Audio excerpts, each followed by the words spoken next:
15, 20, 10 साल पुराने केसेस हैं। ऐसे केसेस की बात करते हैं तो वो भी चलते रहेगा, आपका पुराना कोड प्रोसीजर आईपीसी वो भी चलेगा, और जो आपके नए ऑफेंसेस हो रहे हैं, जो नई इंक्वायरीज बैठेंगी, जो नया इन्वेस्टिगेशन जांच होगी, वो नए प्रोसीजर में होगा। काफ़ी चीज़ें जो आप जो नई चीज़ें लेके आए हैं, जो रिमेनिंग 30% में जो आपने बदलाव करा है, उनको आप अमेंडमेंट के तौर पे भी लेके आ सकते थे। पुलिस की कस्टडी में जो रिमांड थी वो 15 दिनों के लिए दी जाती। अब क्या हुआ है कि आपने ये जो डिस्टिंक्शन है कि पुलिस कस्टडी और जुडिशियल कस्टडी, ये आपने हटा दिया। आप 90 डे पीरियड पुलिस कस्टडी में रह सकते।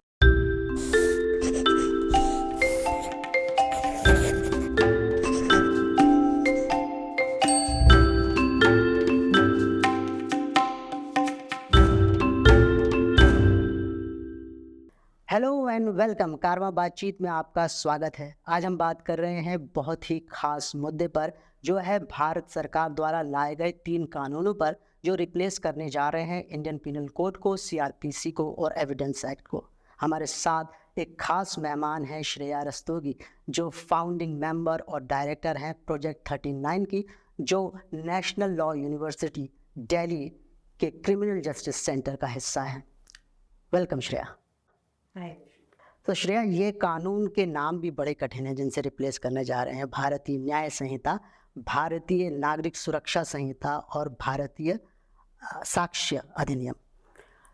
इसमें क्या बदलाव है? क्योंकि सरकार जिस तरह से उसे पेश करती है, मैं आपको हमारी जो मंत्री हैं, महिला एवं बाल विकास और अल्पसंख्यक मामलों की मंत्री स्मृति ईरानी का एक ट्वीट, जो उन्होंने जब ये पास हुआ, कहा था कि अमृतकाल में गुलामी के प्रतीकों से मुक्ति पाता भारत। तो क्या सच में हम डीकॉलोनाइजेशन की तरफ बढ़ रहे हैं? ये बिल्स जो आए हैं, जो पास हुए हैं अभी, उनका उद्देश्य तो बिल्कुल यही रहा है कि हम डीकॉलोनाइजेशन की तरफ बढ़े, सो दैट जो पुराने जो लॉज थे, जो पीनल कोड और एविडेंस एक्ट, जो इनफैक्ट 18 सेंचुरी 1860 और 1872 का चल रहा था, Indian code of criminal procedure, by the way मैं थोड़ा बताना चाहूँगी कि हमने जो 1898 का कोड था, हमने उसको रिपील करके एक नया कोड हम लेके आए थे। अच्छा। In independent India, which is code of criminal procedure 1973। That is what is currently जो अभी चल रहा है 1973 वाला चल रहा है। तो ऐसा नहीं है कि हम वो जो हमारा दंड प्रक्रिया है वो भी ब्रिटिश के टाइम की है। काफ़ी चीज़ें उसमें भी चेंज हुई थी। पर हाँ, अब ये जो 3 नए बिल्स आए हैं, इनका उद्देश्य तो ये बताया गया है कि इट इज़ डीकॉलोनाइजेशन। अब इसमें जो आपने सवाल पूछा कि कितना बदला है और क्या ये एक्चुअली हमको डीकॉलोनाइजेशन की तरफ लेके जाएगा, मैं इस सवाल को 2 भागों में इसका आंसर देना चाहूँगी।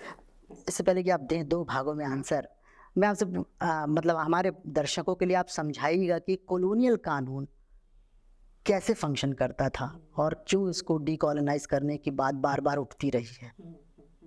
मतलब जहाँ तक मेरी समझ है इसके बारे में, वो ये है कि जब हम ब्रिटिश के रूल के अंडर थे, उस टाइम पे जब ये कानून आए थे, उस उद्देश्य इन कानूनों का था कि जो ब्रिटिश पावर है, स्टेट है, उसको किस तरीके से हम ज़्यादा मजबूत बनाएं, स्टेबल रखें, और जो जिन लोगों को हम, जो हमारी कॉलोनीज़ हैं, जो कॉलोनाइज लोग हैं, हम उन पर कैसे अपना दबदबा बना के रखें। राइट, ये भी था कि और उसमें आप वो जो गवर्नमेंट है उसको स्टेबिलिटी आप किस तरीके से देते हैं कि जो एक्ट्स ऐसी हो, जो अपराध हो जो नहीं होने चाहिए, जो स्टेट के अगेंस्ट अपराध हो रहे हैं, जो ब्रिटिश गवर्नमेंट के अगेंस्ट अपराध हो रहे हैं, कि हम उनको रोकें और जनरली पीस बना रहे, उस तरीके से इन कानूनों के बारे में सोचा गया था। और क्रिमिनल लॉ को एक हमने इस तरीके से सोचा था कि हम ये क्रिमिनल लॉ जो लेके आ रहे हैं, इसके द्वारा हम चाहते हैं ये नहीं कि मतलब जो सोसाइटी में जो प्रॉब्लम्स हैं, हम उनको एक्चुअली जड़ से हम बदलना चाहें, अच्छा, पर उनको कंट्रोल करना चाहें। हम वो उद्देश्य था, और इसीलिए कंट्रोल करने के उद्देश्य से पुलिस को बहुत सारी पावर्स दी, राइट, स्टेट की पावर्स बहुत सारी थी। राइट फ्रॉम इन्वेस्टिगेशन हो, अरेस्ट हो, ये सारी पावर्स को इसीलिए बढ़ा के रखा। अब ये कॉलोनाइजेशन या कॉलोनाइजर्स का एजेंडा था, उद्देश्य उनका नहीं था। डीकॉलोनाइजेशन की जब बात चलती है, हमको सबसे पहले ये सवाल उठाना पड़ेगा कि डीकॉलोनाइजेशन का मतलब हमारे लिए क्या है। बिल्कुल बिल्कुल। हम चाहते हैं जो कानून आए थे, जो ब्रिटिश के कानून थे, उनमें हमको क्या ऐसी खामियां लगी जो हम बदलना चाहते हैं। और इसके ऊपर जो बात है, मेरे को लगता है अभी तक हुई नहीं। ये कानून तो पास हो गए हैं, पर इसके ऊपर मतलब जो मुद्दे की बात है कि हमारा डीकॉलोनाइजेशन का विजन क्या था, एजेंडा क्या था। जब हम ये 2023 में 77 साल बाद लेके आ रहे हैं, आज़ादी के 77 साल बाद हम नए लॉज लेके आ रहे हैं, हमारा डीकॉलोनाइजेशन का क्या एजेंडा था। प्रोजेक्ट 39A की फाउंडिंग मेंबर और फिलहाल डायरेक्टर श्रेया रस्तोगी से हमारी ये बातचीत जारी रहेगी। आगे हम उनसे समझेंगे कि जब ये नए कानून प्रैक्टिस में जाएंगे तो इनका जुडिशियल सिस्टम पर क्या असर पड़ेगा। देखते रहिए कारवां बातचीत। आपकी बातों से ये समझ आता है कि कॉलोनियल कानून जो होते हैं वो रूल करने के लिए बोलते हैं, उसमें स्टेट प्रधान होता है, मुख्य होता है। और डीकॉलोनाइजेशन की अगर बात करना चाहते हैं तो नागरिक प्रधान होना चाहिए, सेंटर, नागरिक को सेंटर में रख के कानून बनने चाहिए, तभी उसके ऑपोजिट जा सकते हैं। तो क्या आप तो विद्वान हैं लॉ की, क्या आप मानती हैं कि ये जो 3 कानून आ रहे हैं इसमें जो बदलाव हुए हैं, हमें उतनी जानकारी नहीं है क्या बदलाव हुए हैं, आप हमें बताएं, वो क्या इसमें सिटीजन को सेंटर में रख पाते हैं? देखिए, काफ़ी चीज़ें जो मतलब अगर हम हर कानून की बात करें, जो न्याय संहिता है, जो इंडियन पीनल कोड को अब रिप्लेस करेगी, न्याय संहिता, एक तो सबसे पहले इसके नाम के बारे में हमको बात करनी चाहिए, क्योंकि हमारा जो इंडियन पीनल कोड था वो पीनल कोड था। It was meant to criminalise people, punish, right. Penal का मतलब ही वही था। यहाँ पे अब हम लेके आ रहे हैं एक न्याय संहिता, तो हमारा नाम से और उसके चारों तरफ काफ़ी बात हुई है। न्याय की जब बात होती है, जस्टिस की जब बात होती है, तो हमको ये देखना पड़ेगा कि क्या ये एक्चुअली उभर कर आता है इस नए कोड में। किन चीज़ों को, किन एक्ट्स को हम अपराध मानते हैं, ऑफेंस मानते हैं, उसकी पहले बात होनी चाहिए। और वहाँ पे जब हम बात करना शुरू करें, काफ़ी सारे जो चीज़ें हैं, अपराध हैं, अपराधों की कमी नहीं हुई है, अपराध बस बड़े हैं। मतलब the number of crimes which are punishable now, जिसके लिए लोगों को अलग अलग तरीके की मतलब सेंटेंसेस, दंड दिए जा सकते हैं, फाइन से लेके इम्प्रिजनमेंट से लेके डेथ पेनल्टी से लेके, ये सारे बस बड़े हैं, कम कुछ नहीं हुआ है। बिल्कुल, राइट। तो एक ये बात है और इसके बारे में हमको सोचना पड़ेगा, क्योंकि फिर यहाँ से बात निकल के आएगी कि जो ब्रिटिश के टाइम का विजन था कि हम पीनल कोड ऐसी तरीके से बनाए कि हम चाहते हैं कि क्रिमिनल लॉ से, जिसमें हम स्टेट को प्रधान रख रहे हैं और स्टेट को बहुत सारी पावर्स दे रहे हैं, हम उस तरीके से इन लोगों पे, इस कॉलोनी पे कब्जा बना के रखना चाहते हैं। राइट। क्या वो जो इफेक्ट है, क्या वो इस लॉ के द्वारा चेंज होगा या नहीं होगा? बिल्कुल, क्योंकि हमने बस कानून और बढ़ाए हैं, हमने अपराधों को और बढ़ाया है। हमने क्या ये पूछने की कोशिश करी है कि क्या क्रिमिनल लॉ में, जो हमारी सोसाइटी में जो सारी चीज़ें, जो अपराध इतने होते हैं, अलग अलग तरीके के अपराध होते हैं और बहुत कारणों की वजह से वो अपराध होते हैं, क्या हमको लगता है कि क्रिमिनल लॉ में उनका आंसर मिल सकता है या नहीं? राइट। कि हम चाहते हैं कि ये अपराध ना हो, हमारी सोसाइटी में ये अपराध ना हो। ये एक बहुत जघन्य अपराध है जो हम चाहते हैं कि नहीं हो, बट क्या हमको लगता है कि क्रिमिनल लॉ में उसका आंसर हमको मिल पाएगा या नहीं? एक ये सवाल जो है, मेरे को लगता है कि हमने वो अभी तक पूछा नहीं है। उसके बारे में ज़्यादा चर्चा नहीं हुई है, क्योंकि हमने काफ़ी सारे क्रिमिनल लॉज को तो रखा ही है और हमने काफ़ी नए ऐड करे।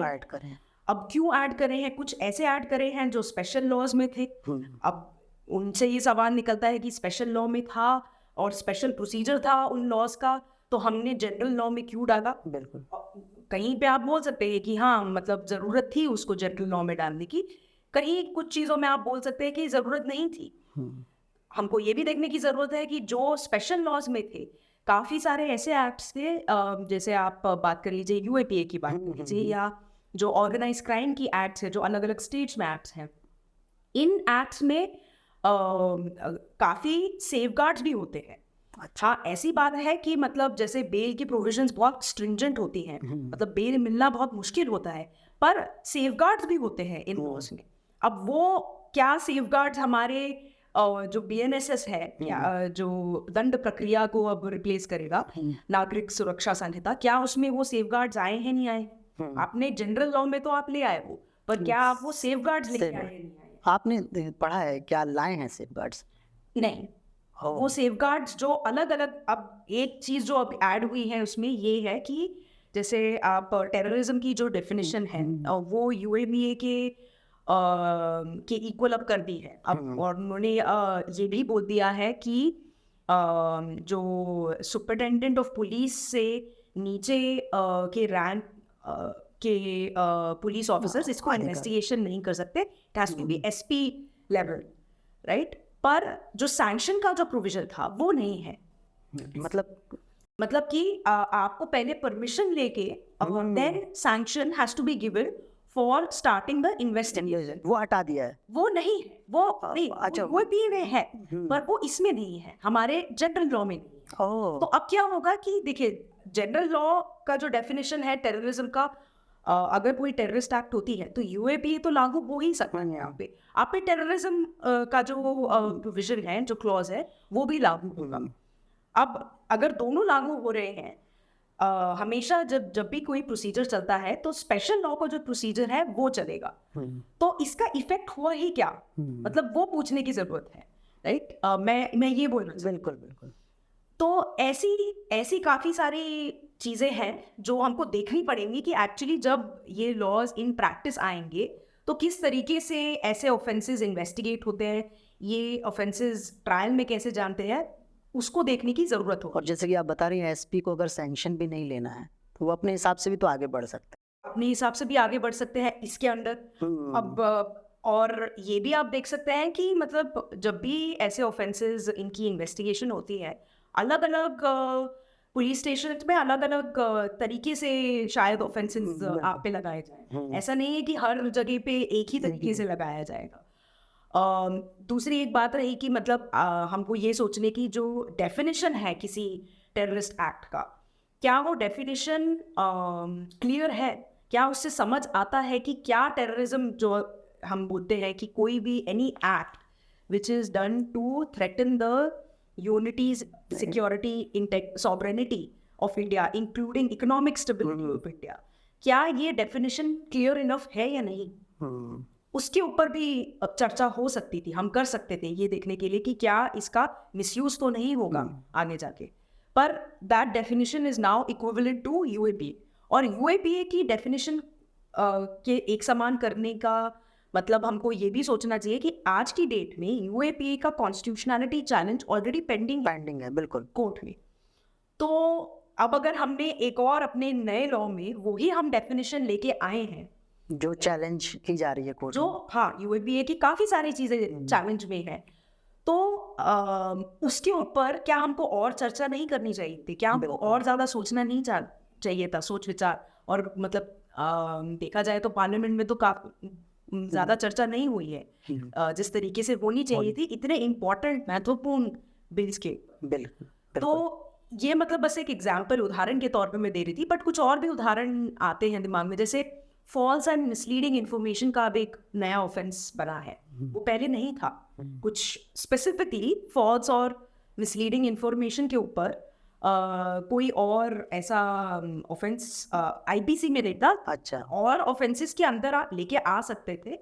पर अब जब हम ये बोलते हैं कि किसी को भी हम for spreading false and misleading information हम उनको प्रोसिक्यूट कर सकते हैं, और इस सेक्शन में आप देखेंगे तो नॉलेज की ज़रूरत नहीं है, इसकी ज़रूरत नहीं है कि अगर आपको पता है जो इन्फॉर्मेशन आप स्प्रेड कर रहे हैं वो फॉल्स और मिसलीडिंग है, अगर वो फॉल्स और मिसलीडिंग है आपकी जानकारी के बगैर, तब भी आप पे ये सेक्शन लग सकता है। यानी इसको ऐसे कहें कि अगर मैंने कोई इन्फॉर्मेशन बाहर दी, स्प्रेड की, लेकिन मुझे लगता है कि ये सच है क्योंकि मैंने जहाँ सोर्स से लिया है वहाँ से लिया है, तो मुझे एक बेनिफिट ऑफ डाउट मिलना चाहिए कि भाई इसे नहीं पता था कि ये गलत जानकारी दे रहा है, लेकिन वो हटा दिया गया है। नई चीज अभी ऐड हुई है फॉल्स और मिसलीडिंग इंफॉर्मेशन की, नया ऑफेंस एक ऐड हुआ है और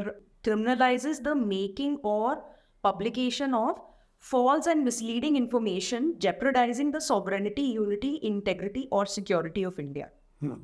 तो ये इसका ये क्लॉज है। तो इसमें अब अगर आपको नॉलेज ना हो कि ये इंफॉर्मेशन फॉल्स और मिसलीडिंग है और ये भी इंफॉर्मेशन आपकी मतलब नॉलेज में या आपकी इंटेंशन ना हो, बिल्कुल इंटेंशन की that you are spreading this information to threaten the security and integrity of India, right? उसकी इंटेंशन की जरूरत नहीं है सेक्शन में। तो आप सोचिए कि आज के दौर पे जहाँ पे इतनी सारी मिस इन्फॉर्मेशन रहती है जो हम हर दिन कंज्यूम कर रहे हैं, हम लोग सब कितने व्हाट्सएप फॉरवर्ड करते हैं और हमको पता नहीं होता है क्या सही है क्या गलत है। बिल्कुल न्यूज के नाम पे क्या सही है क्या गलत है हमको नहीं पता आज। तो जब हम अगर ऐसा कुछ करें, ऐसी कुछ एक्ट हो हमारे द्वारा जिसमें हमारी इंटेंशन भी ना हो पर उसका इफेक्ट ये हो, तब भी आप इस सेक्शन के अंदर आ सकते हैं। अब आप बोल सकते हैं कि हाँ चलिए आप पे सेक्शन लग गया तो मतलब ये नहीं कि आपको एकदम से पनिशमेंट मिल जाएगी, आपको इसका दंड मिल जाएगा, ये आप जाएंगे, आपका ट्रायल होगा, वो सारी चीज़ें होंगी, पर उस प्रोसेस में आपको घुसना पड़ेगा और उस प्रोसेस में ही घुसना, जैसे इंडिया में बोलते हैं प्रोसेस इज द पनिशमेंट। बिल्कुल। तो ये ऐड करना और जिस तरीके से ऐड हुआ है और जिस डेफिनेशन में ये ऐड हुआ है, मैं इसको इस उदाहरण के तौर पे लेना चाह रही हूँ कि क्या ये डेफिनेशन आपको क्या ये आपको क्लियर लगती है, क्या आपको इसमें समझ है कि क्या फॉल्स है और क्या मिसलीडिंग है, क्या ये वेग है डेफिनेशन, और अगर ये वेग है तो फिर आप इसकी जानकारी एक नागरिक होने के तौर पे आप इसकी जानकारी रख के कैसे आप करेंगे कि हाँ हम फॉल्स और मिसलीडिंग इन्फॉर्मेशन तो नहीं फैला रहे जिससे इंडिया की इंटेग्रिटी को थ्रेटन हो। बिल्कुल। एक बहुत इम्पोर्टेंट पहलू जो हमारे लॉ सिस्टम का रहा है, जस्टिस सिस्टम का, उसमें पुलिस को बहुत अधिकार थे और क्योंकि आम नागरिक का सबसे पहला जो पाला पड़ता है वो पुलिस से पड़ता है किसी भी गैरकानूनी गतिविधि के लिए या कुछ भी अपराध के सिलसिले में, या अपराध ना भी हो तब भी, तो पुलिस को हम मानते थे कि उसके पास बहुत सारी ऐसे ताकत थी कॉलोनियल सिस्टम से जो शुरू हुई थी जिसमें वो किसी भी तरह से परेशान कर सकते थे। क्या वो उसको एड्रेस करने की कोशिश हुई है इन कानूनों में, बदले हुए कानूनों में? मैं बोलूँगी कि उसको एड्रेस करने की कोशिश तो नहीं हुई है। इनफैक्ट एक बहुत महत्वपूर्ण चीज़ है जो और भी ज़्यादा हमने स्ट्रिक्ट कर दी है, वो है कि तो अभी तक क्या होता है कि जब अगर आपका मतलब किसी अपराध में आपका अरेस्ट होता है तो आपको मैजिस्ट्रेट के सामने लेके जाते हैं और फिर मैजिस्ट्रेट डिसाइड करते हैं कि क्या आपको पुलिस की कस्टडी में रिमांड पे भेजा जाए, जुडिशियल रिमांड में या जुडिशियल कस्टडी में। पुलिस की कस्टडी में जो रिमांड थी वो 15 दिनों के लिए दी जाती थी। ये एक चीज़ है कि हाँ इस पे थोड़ा अलग अलग कोर्ट्स ने अलग अलग व्यू लिया है कि क्या ये 15 दिन पहले 15 दिन है from the time of production, और इज इट कि किसी भी टाइम पे इन्वेस्टिगेशन के किसी भी टाइम में वो 15 दिन है, वो किस टाइम पे है, मतलब थोड़ा सा इस पे अभी अलग अलग कोर्ट्स ने अलग अलग अपने विचार दर्शाए हैं, पर 15 दिन का आपका पुलिस कस्टडी का पीरियड था। अब क्या हुआ है कि वो पुलिस कस्टडी का जो पीरियड है, आप उसके बाद ऐसा नहीं है कि आपको कस्टडी में नहीं रखा जाएगा, तब भी डिटेन रहेंगे, पर आप जुडिशियल कस्टडी में रिमांड हो जाएंगे, मतलब कि आप एक प्रिजन में भेजे जाएंगे, आप पुलिस की कस्टडी में नहीं रही। अब ऐसा है कि आपको किसी भी ऑफेंस के लिए 60 या 90 डेज डिपेंडिंग ऑन कि उस ऑफेंस की कितनी पनिशमेंट हो सकती है। तो ज़्यादा सीरियस ऑफेंसेस में हम 90 डेज तक कस्टडी में रख सकते हैं। पुलिस कस्टडी में अब अभी आज की डेट में नहीं, अभी जो करंट सीआरपीसी है, आप 90 डेज तक रख सकते हैं किसी भी कस्टडी। अच्छा, किसी भी और वो किसी भी कस्टडी मतलब कि जुडिशियल कस्टडी में आफ्टर द 15 डेज। तो आपका टोटल कस्टडी का जो पीरियड है वो 90 डेज से ज्यादा एक्सीड नहीं हो सकता। इस 90 डे के पीरियड में 15 दिन आप पुलिस कस्टडी में रह सकते हैं मैक्सिमम। हाँ, अब क्या हुआ है कि आपने ये जो डिस्टिंक्शन है कि पुलिस कस्टडी और जुडिशियल कस्टडी, ये आपने हटा दिया। अब इसको हटाने के से क्या होगा, वो ये है कि आप 90 डे पीरियड पुलिस कस्टडी में रह सकते। ओहो, ये तो बहुत गलत हो जाता है। तो 90 days to be a police custody for 3 months for offences. और ये क्यों हमने पुलिस कस्टडी के लिए टाइम लिमिट क्यों रखा था? हमने वो टाइम लिमिट इसलिए रखा था क्योंकि हम चाहते थे कि हम जानते हैं कि पुलिस की कस्टडी में काफ़ी ज़्यादा एविडेंस को मतलब फैब्रिकेट तो किया जा ही सकता है, बट उससे भी ज़्यादा कि हमारे कंट्री में टॉर्चर एंड कस्टोडियल वायलेंस एक बहुत बड़ी बात है, एक बहुत मामूली बात जो हर दिन होती है। और वो इसलिए नहीं होती है क्योंकि मतलब कहीं सारे पुलिस अफसर चाहते हैं टॉर्चर करना। Torture is a part of the system, it is very routinized. तो आपने जिस तरीके से आप पुलिसिंग करते हैं वो उसका एक पार्ट हो चुका है। आप सोच के नहीं करते हैं कि हाँ मैं टॉर्चर करना चाहता हूँ या करना चाहती हूँ, राइट? तो अब इफ दिस इज इस पोजीशन से हम चल रहे हैं और हमको ये मालूम है कि कितना टॉर्चर होता है हमारे सिस्टम में, तो क्या हमको ये पुलिस कस्टडी का जो पीरियड है, क्या हमको ये 15 दिन को एक्सपैंड करना चाहिए था? बहुत बिल्कुल बिल्कुल। और इस पे काफी कम बात हुई है। बिल्कुल। और अब ये थोड़ा डरावना भी लग रहा है इस तरह आपसे समझते हुए। अब मैं इस एक अर्थक्वेक की बात करता हूँ, मतलब आप शायद इससे सहमत होंगे कि नहीं होंगे, लेकिन आपसे प्रोग्राम से पहले भी बातचीत करते हुए जब हम बात कर रहे थे तो समझ आ रहा था कि प्रैक्टिस, जो आपने पिछले सवाल के जवाब में भी जोर दिया था, प्रैक्टिस में जब ये 3 कानून प्रैक्टिस में जाएंगे तो वो जुडिशियल सिस्टम की जो प्रैक्टिस है उसको कैसे प्रभावित करेंगे। मैं तो कह रहा था, आप शायद सहमत ना हो, कि ये तो एक तरह से जुडिशियल सिस्टम में नोटबंदी जैसी बात है, नए कानून लाना। जैसे 5 करोड़ से ज़्यादा केसेस पेंडिंग हैं पुराने, और जो पुराने केसेस होंगे वो पुराने आईपीसी, सीआरपीसी और एविडेंस एक्ट के थ्रू चलेंगे। जब नए अपराध होंगे, नए अपराधों के लिए आप नई संहिताओं का इस्तेमाल करेंगे, तो ये जो बैलेंस है ये कैसे बनेगा? जैसे 4th ईयर का एक स्टूडेंट है, वो आईपीसी पढ़ के जा रहा है, सीआरपीसी पढ़ के जा रहा है, लेकिन जब प्रैक्टिस में उतरने वाला है तो संहिता से प्रैक्टिस करनी है। ये सारी चीज़ों में तो फ़र्क आएगा ना पुलिस को। या आप बताइए, इससे प्रैक्टिस में क्या होते देख रहे हैं आप इसको? हाँ, इस पे बहुत मतलब फ़र्क तो आएगा, क्योंकि इन कानूनों में ये लिखा हुआ है कि जो भी इन्वेस्टिगेशन, इंक्वायरी, ट्रायल, प्रोसीडिंग्स पहले कानूनों में चल रहे थे वो उनमें चलेंगे। और जब ये कानून लागू हो जाएंगे, जब एक प्रेसिडेंशियल असेंट मिल जाएगा और जब ये नोटिफाई हो जाएंगे, इन फोर्स में आ जाएंगे, उस टाइम पर ये नया कानून चलेगा। अब आज की डेट में इतनी पेंडेंसी है हमारे सिस्टम में, तो आप सोचिए कि बहुत सालों तक ऐसा होगा कि और जब मैं बोल रही हूँ बहुत साल, मतलब ये नहीं कि 1-2 साल, मतलब आज की भी डेट में हम खुद केसेस करते हैं जो अभी भी सुप्रीम कोर्ट के लेवल पे या सुप्रीम कोर्ट के बाद के लेवल पे, मतलब 15, 20, 10 साल पुराने केसेस हैं। तो आप जब ऐसे केसेस की बात करते हैं तो वो भी चलते रहेगा, आपका पुराना कोर्ट प्रोसीजर आईपीसी भी चलेगा बिल्कुल आपके कोर्ट्स में। और जो आपके नए ऑफेंसेस हो रहे हैं, जो नई इंक्वायरीज बैठेंगी, जो नया इन्वेस्टिगेशन जांच होगी, वो नए प्रोसीजर में होगा। तो इसका इम्पैक्ट मेरे को लगता है कि सबको पड़ेगा। इस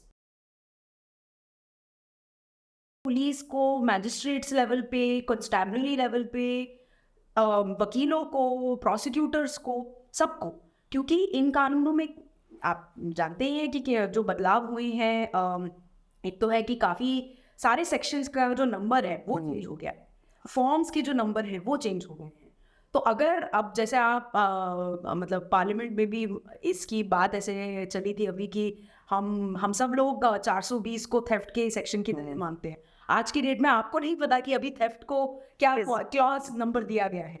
तो आपको ये बहुत छोटी सी बात लगेगी कि मतलब हाँ, आपको अब याद रखना पड़ेगा कि मर्डर का क्या सेक्शन था।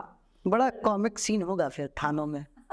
वही अब 302 का मामला है, अब आप बोलेंगे कि 103 का मामला है, आप क्या याद रखेंगे? 103 याद रखेंगे, 302 याद रखेंगे? और ये एक्चुअली मतलब एक छोटी बात बोली जा सकती है, पर एक बहुत बड़ी बात भी होगी, क्योंकि इस पे लोगों की ट्रेनिंग फिर से होनी पड़ेगी कि मतलब ये जो आपका नया सेक्शंस है, ये कौन सा नंबर है, जो आपके सारे फॉर्म्स जो हैं हर जगह, मतलब आपके फॉर्म्स प्रिंटेड फॉर्म्स रहते हैं, या जो आपके कंस्टेबलरी लेवल पे लोग हैं वो खुद नोट टेकिंग जो करते हैं, वो उनको दोनों चीज़ें याद रखनी पड़ेंगी। फिर जब ट्रायल्स होंगे उस टाइम पे मैजिस्ट्रेट्स कोर्ट्स पे, ट्रायल कोर्ट्स पे वो होगा चेंज। तो मतलब ये किस तरीके से ये दोनों कानून एक साथ चलेंगे, मैं तो अभी सोच भी नहीं पा रही। हाँ, मैं भी। मुझे लग रहा है recipe for good comedy movie series होने वाला है थोड़े दिनों बाद। श्रेया, क्योंकि हमारे कार्यक्रम का वक्त भी हो रहा है, मैं आपसे एक सवाल पूछना चाहता हूँ कि जो बदलाव की बात आई है, जो 3 कानून नए लाए गए हैं, उनकी जगह में क्या पुराने कानूनों को अमेंड करके भी या उन पे संशोधन लाकर भी ये सारी चीज़ें हल नहीं की जा सकती थी? काफ़ी लोगों ने इसके बारे में भी बोला है कि ये किया जा सकता था, क्योंकि आप सारे कानूनों को देखें तो मतलब न्याय संहिता जो है वो पीनल कोड के मतलब 70% वो सेम ही है। अच्छा। काफ़ी चीज़ें ऐसी हैं जो आपने मतलब जिनको आप अब नई चीज़ बुला रहे हैं, जैसे आप मेट्रोपॉलिटन मैजिस्ट्रेट है आपकी दंड प्रक्रिया में, आपने वो उसको बस एनी जुडिशियल मैजिस्ट्रेट कर दिया है। ठीक है। तो आप टर्मिनोलॉजी का चेंज हुआ है, बट वैसे कुछ और चेंज नहीं होगा। तो इस तरीके के चेंजेस को अगर आप साइड में रखें, और सारे जो चेंजेस हैं वो ज़्यादातर सेम ही है, मतलब लॉ जो आपका पुराना कानून था वो एक समान है। काफ़ी चीज़ें जो आप जो नई चीज़ें लेके आए हैं, जो रिमेनिंग 30% में जो आपने बदलाव करा है, उनको आप अमेंडमेंट के तौर पे भी लेके आ सकते थे। तो वो एक बात बिल्कुल है कि ये कर सकते थे, पर हमने ये क्यों नहीं करा? बिल्कुल। और क्या ये इसलिए था क्योंकि हम इन कानूनों को एक नए टाइटल के अंदर लेके आना चाहते थे, और उस टाइटल का जो बदलाव है, और वो हम क्यों टाइटल बदलना चाह रहे थे, मतलब उसके बारे में काफ़ी लोगों ने बोला है, बात हुई है, पर मेरे को नहीं लगता कि हमने इसको इस नज़रिए से देखा है कि क्या अगर हम बिल्कुल नए कानून लेके आए और इनमें जो अलग अलग चैप्टर हैं उनको आगे पीछे करें। जैसे न्याय संहिता में एक और चीज़ ये हुई है कि जो विमेन और चिल्ड्रन, मतलब महिलाओं के अगेंस्ट और जो भी बच्चों के अगेंस्ट जो ऑफेंसेस हैं, हमको ऊपर लेके आए हैं। ऑफेंस वही है, पर हम उनका नंबर बदला है, क्योंकि हमने उनका चैप्टर नंबर अब बदला है, ये दिखाते हुए कि हाँ वो ज़्यादा महत्वपूर्ण है हमारे सिस्टम के लिए। तो ये बदलाव हुआ है, पर और इससे हम एक मैसेजिंग, एक पॉलिटिकल मैसेजिंग देना चाहते हैं। मैसेज देना बिल्कुल है, हाँ। पर वैसे कानून सेम ही है। तो आपकी जहाँ तक बात रही कि क्या हम अमेंडमेंट के तौर पे भी जो नई चीज़ें हम लेके आए हैं, हम लेके आ सकते थे, बिल्कुल लेके आ सकते थे।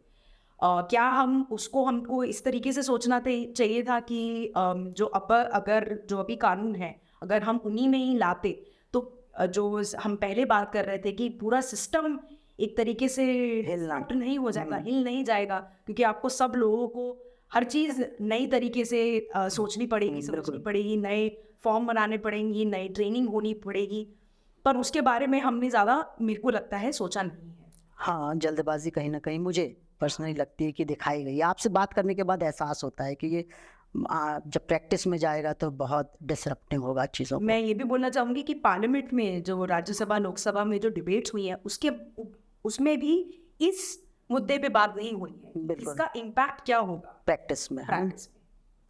श्रेया, क्योंकि हमारा समय ख़त्म हो गया है, तो बातचीत को यहीं विराम देते हैं। आपने जो भी हमें समझाया बहुत अच्छा, और उन पहलुओं पे हमने खासकर चर्चा की जो नई टच कर रहे हैं अन्य मीडिया हाउसेस भी और वीडियोस भी। हमसे बात करने के लिए बहुत बहुत शुक्रिया। और आप दर्शक दोस्तों का भी शुक्रिया बातचीत देखने के लिए। अगर आपको हमारी बातचीत पसंद आई है तो लाइक कीजिए, शेयर कीजिए, सब्सक्राइब कीजिए और हमारी वेबसाइट caravanmagazine.in पर जाकर मैगज़ीन सब्सक्राइब कीजिए और हमें कंट्रीब्यूट कीजिए, क्योंकि सच्चे मीडिया को चाहिए सच्चे दोस्त।